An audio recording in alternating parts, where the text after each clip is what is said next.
quando mi hanno detto di andare al Grand Hotel Minerva, a me mi è venuto in mente quando io feci teatro qua, è stata la mia prima vera tournée teatrale.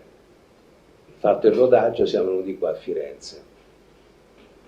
Mi ricordo che questo albergo era una tragedia, perché mi avevano messo in una stanza abbastanza triste e non riuscivo a dormire perché facevo 27 personaggi a teatro, quindi era un piacere per lo spettatore, però producevo tanta di quell'adrenalina che arrivavo in albergo, io prima di 3 ore non dormivo, ma alle 7:30 un signore al piano di sotto che si chiamava Mario Merola, che anche lui stava in un teatro qua, cominciava a parlare fuori dalla finestra, perché io stavo in un cortile, e parlava e si arrabbiava contro non lo so chi.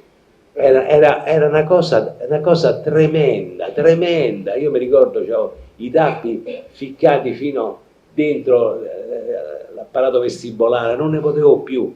Tant'è che io un giorno lo vedi a pranzo e gli dissi: signor Mero, scusi tanto, chi sei? Dico: guardi, sono un attore. Ah, che vuoi?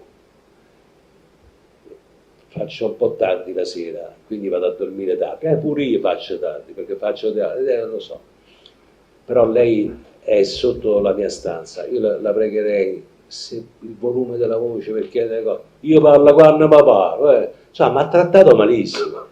Una cosa che io mi sono quasi scusato, dico: no, mi scusi lei, addirittura mi scusai io con me ad averlo importunato. Il tempo passa, Mario Mero la va via, io continuo a fare teatro perché c'erano le richieste.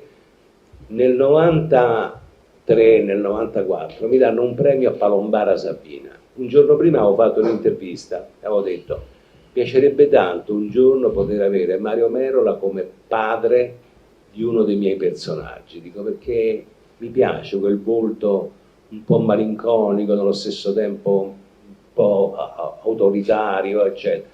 Quindi feci una sviolinata a Mario Merola, cioè. Quella sera a Palombara Sabina, dopo che avevo rilasciato questa intervista, mentre sto entrando nell'area di questo castello dove mi avrebbero dato il premio, arriva la Mercedes nera che mi taglia la strada.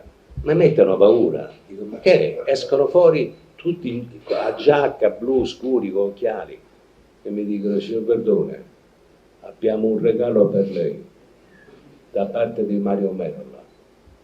Dico: che cos'è? Una pastiera per lei e la sua famiglia.